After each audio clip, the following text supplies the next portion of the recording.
Today, I brought the basketballs and the volleyballs out, and it became Rucker Park. It was Rucker. It was Brownsville. It was like 169th and Park Avenue in the Bronx. When I tell you these kids was out here playing street ball in a way that I didn't even know that they were best friends were arguing and hating on one another. Shut up. You want to put out the game? I was like, they're alive.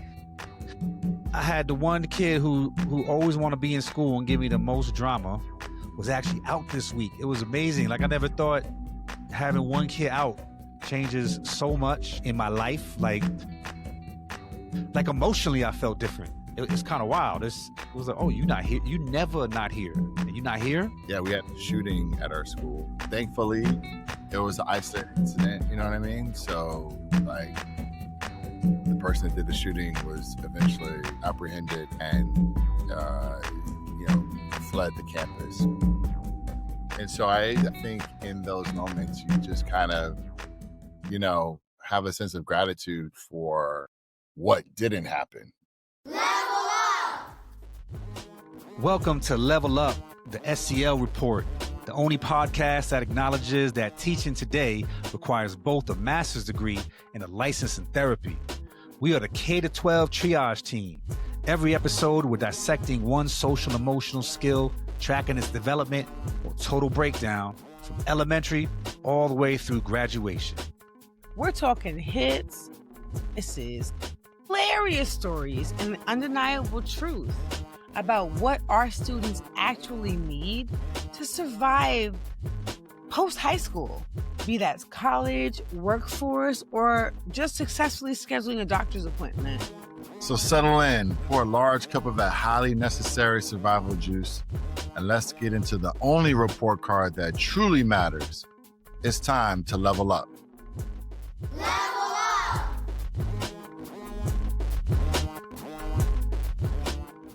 This is Eric Royo, a.k.a. Mr. Wink, a.k.a. the Mike Professor, representing the elementary school domain. My name is DJ Elbow Greasy, a.k.a. Holmes, no Mister involved.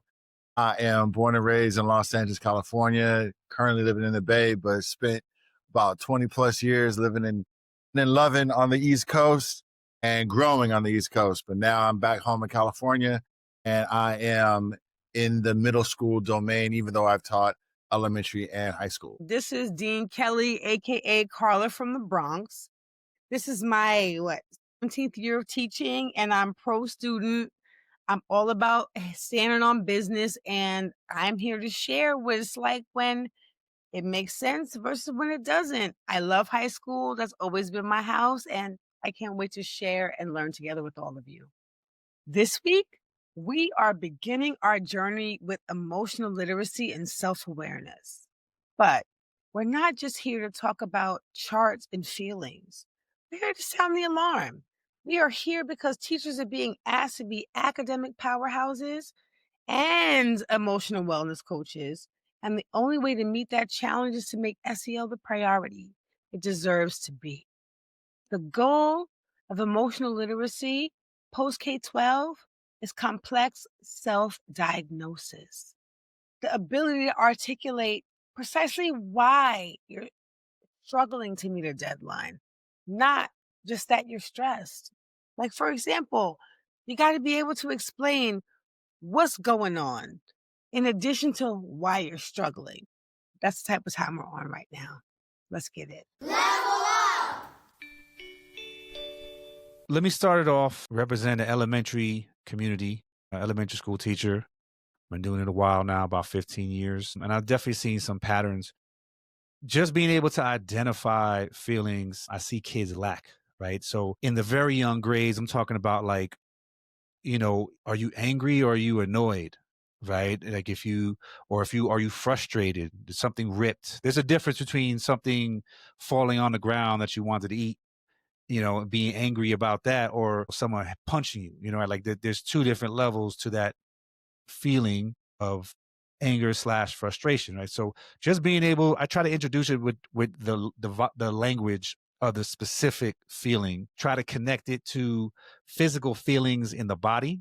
Because I think as we all do as humans, we start to feel things physically when we go through stress in different ways, and we have different emotions. So I think part of it is honestly is just the language, the lack of vocabulary that kids have just in general in elementary school. Like I have to explain empathy, that idea of it, right? And they don't just there's just words they just don't know or understand or have ever really been exposed to. I'm teaching fourth and fifth grade now, but even as when they're younger, they're not exposed to them. So just having to bring that vocabulary up is kind of difficult. It's a big struggle to kind of teach emotional literacy, but it's great when I see kids actually say it, actually look at another kid. And, we'll talk about, you have to identify your feelings and let them know, I feel frustrated when you steal my Skittles, right? Like, there's a reason that I feel this frustration. So it does work when they're able to kind of understand the meaning behind the words and then put that into practice. So what you think, Vert? What's it look like once they get a little older? I know there's hormones in play, right? Yeah, I mean, I think I'm struggling with what I experienced recently. I know you've been in those situations when you call on the student to read a sentence, but you may not know where their reading level is, and they're relatively new. We had a situation where I asked a kid to read, and we're in a small group, and they literally, I couldn't hear what they were saying, even though they're sitting right next to me, and they were saying, "I can't," and it didn't register with me, and so uh, I asked again. And as I'm looking at the person, I can see that the eyes welling up. And so it was like, okay, now how do you deal with someone who struggles with literacy? They're in a small group. And even though they're in a small group, they know they either they don't have the skills to try or they're really trying to try, but now their eyes are watering up, right? And so, I said it's okay. And I gave them, that fist pump, that fist can mean so much. And I think that meant I'm hoping they realize it meant it's okay. You're in a safe space. I'm just going to move on to somebody else. Uh, It's a lot of vulnerability at that yeah. age because of peers, more or Yeah. less than like with me, it's more like the adults in the world are more scary. You know what I'm saying? I feel like it seems like with you, the peers are more scary.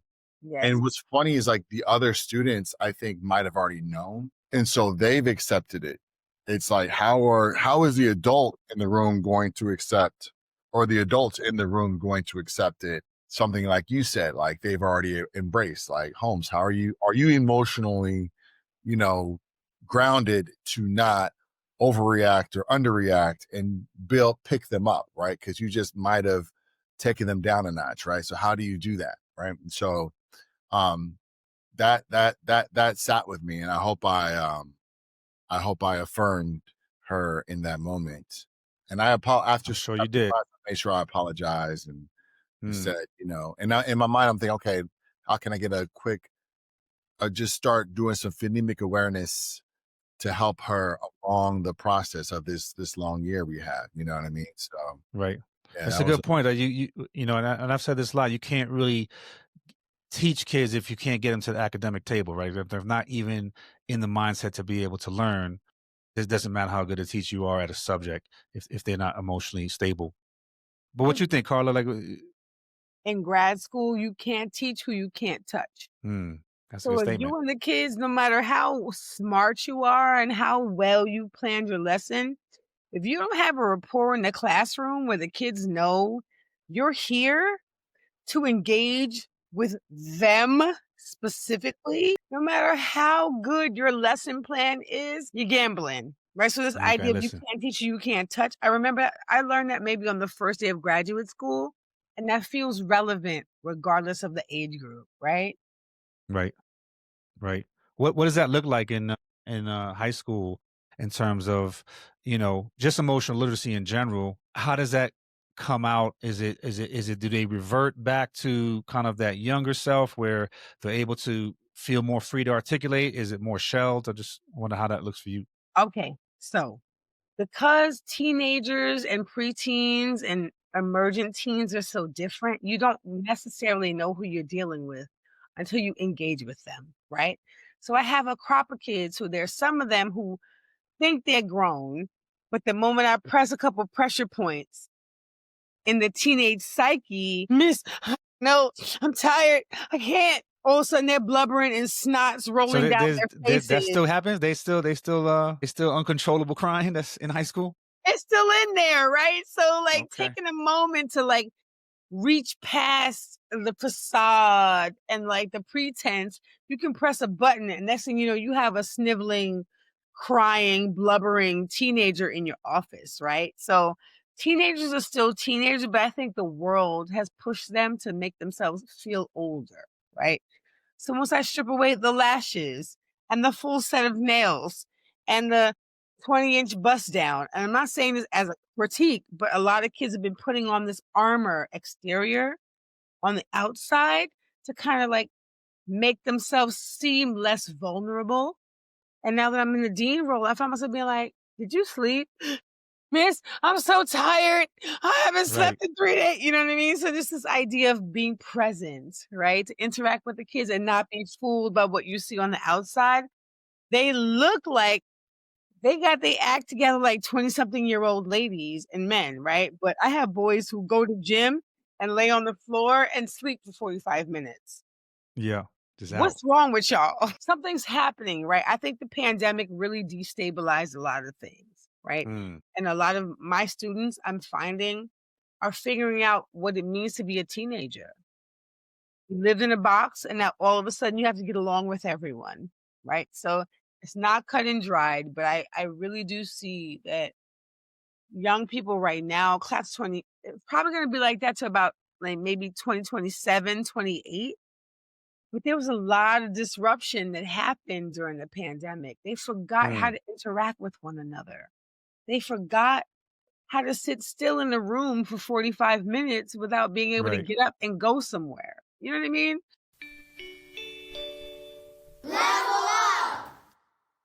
So just thinking, because we are talking on this podcast for teachers, for parents, for people who want to have a better idea and understanding of what goes on in the classrooms, or even if they're in the classrooms, how they can support students social, emotionally better than they have been. What would you say is like maybe one practical piece of advice that you can give people to take away with, in your domains in terms of either teaching or dealing or managing with emotional literacy for kids? Got you right now. In my 17th year, because I was 9 years in the classroom and then 7 years as a learning specialist, really kind of trying to experience school from the student's perspective. And now as a dean, what I'm going to say is listen, listen and ask a lot of questions, but not in like an accusatory, interrogative kind of way. Be curious about what your kids are going through, Bugling. Well, that's a good point though. Like if you look at the middle school, believer, with number one, are they struggling the same way in terms of the emotional literacy, be able to articulate their feelings? And if so, what's something you can, give to teachers or people dealing with kids of that age that can support that? Yeah, I'm noticing, for instance, in our math curriculum, we are constantly collaborating and constantly changing seats to create different working groups. And, the rule is before you ask a teacher for help, ask someone in your group. And now it's not an individual question, it's a group question. And we don't always sit students together who are friends. Mm. We sit students together who who may not ever known each other, right? And so I think an ability to talk to anybody because you have a common goal, Mhm. I think that is going to manifest itself in a child if they see their parents having conversations, even difficult conversations with people in the grocery store or on the street, as opposed to like, don't talk to that person, right? Or when you're at home, are you just on your phone? Are they just playing video games? Are you having those conversations that Carla said, like, tell me more about your math class? Like, why do you think they're asking you that? Especially here in the Bay Area, where math is very prominent because of the tech, Silicon Valley, right?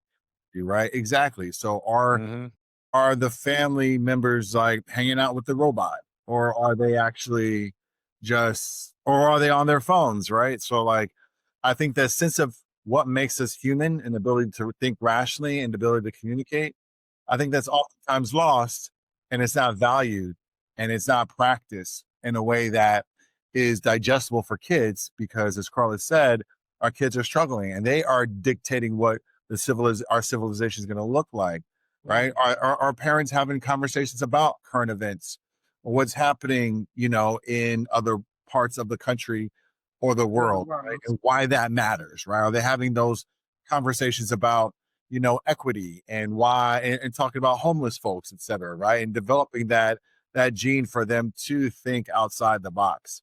I don't think that's happening as often as it should, or when we were Yeah. growing up, right? And so, I think that would be really helpful, and across disciplines, right? For a kid to be able to just converse, right?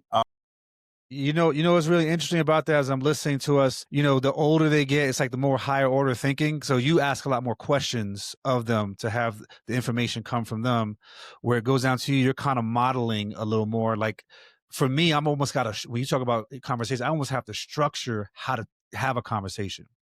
Right. So, and the way I'll approach it, especially with these social emotional skills, is sometimes I do what's called like coaching, in-game coaching. Like I'll have two kids that are arguing about something, whatever, or you can see they're both getting frustrated. They don't know how to articulate their feelings. And I'll just come in on some real Phil Jackson, like just sit down, like, listen, I hear you talking to him. Why don't you try this? You know what I'm saying? Why don't you switch up your approach? Because we see where your approach is getting you. It's not helping you resolve it. Here's a script. You can maybe use some of this language, or here's some of the feelings that I'm hearing you're talking about. Maybe you can try saying that. That might convey. Instead of saying to them that you're mad at them, you can say, I'm disappointed. That's a whole nother thing, right? Being disappointed at somebody doesn't escalate conflict. Where like, I'm mad, I'm angry at you. That's a natural escalation of conflict. So just from hearing the way we are all talking about it, right, it's just like adding that higher order level of thinking to the different domains that we're in, where in high school it's more about the questions, more about getting kids to talk about things that can come out and they can lead. You're facilitating a bit more, where here it sounds like middle school you're doing a little bit more of the modeling, to where I'm actually just straight coaching you, in terms of how to have a conversation.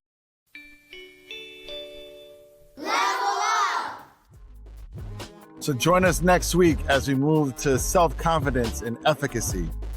Remember, if we want our kids ready for the world, we have to demand that SEL is treated like the critical academic skill it is. Let's level up together. Good night. Peace.